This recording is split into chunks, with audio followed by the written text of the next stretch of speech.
In 1957, a 10-year-old girl watched the racial integration of the Little Rock, Arkansas school system.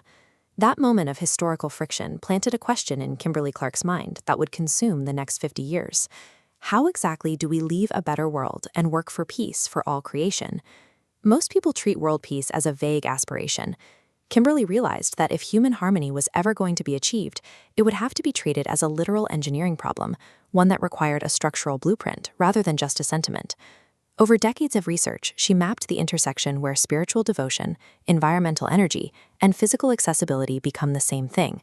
Her framework synthesized Christian theology, the principles of feng shui, and practical universal design standards.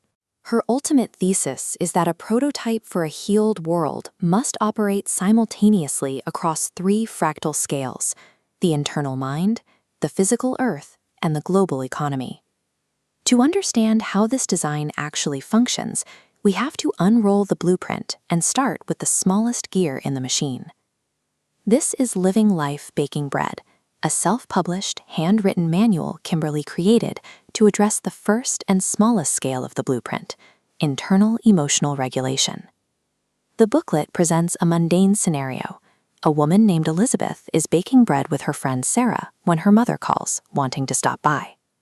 It captures the exact moment a frustrating social interruption threatens a person's well-being. The manual applies the mechanics of nonviolent communication. The bulleted list maps out Elizabeth's choices: identify the childhood trigger, ask her friend for help, or express her needs clearly to her mother without anger. In Kimberly's blueprint, global harmony is impossible if individuals lack the tools to regulate their own psychological triggers in their own living rooms. Once the psychological theory is established, the blueprint scales up. It takes those internal mechanics and plants them in the dirt on a 15-acre property in Eureka Springs, Arkansas, known as Morningstar. Her one-page plan template outlines the mission for this land. It aims to physically solve unmet societal needs by housing elders, children, and the health challenge together in collaborative intergenerational partnerships. To sustain this community, the layout synthesizes permaculture ecology with the Bagua, a traditional energy map. It is designed as a closed-loop system where humans and nature maintain each other. At the absolute center of the Morningstar map, she reserved a dedicated hub for prayer, music, art, and dance, a core that radiates outward toward the satellite zones of housing and agriculture.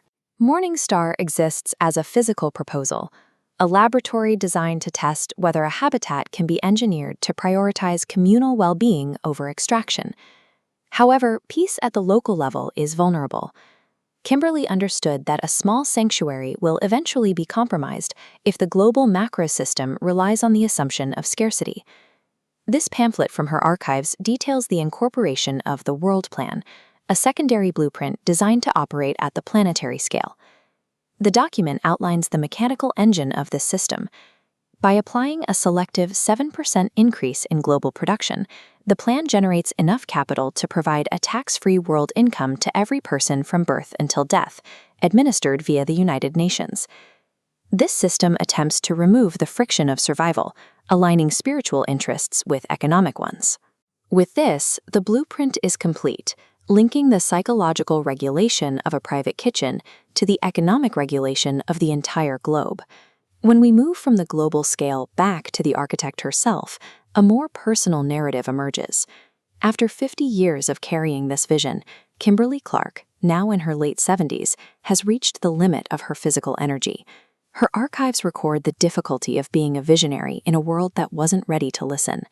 She spent decades presenting these plans to an audience that often met her with a life of no, leading to a deep sense of burnout.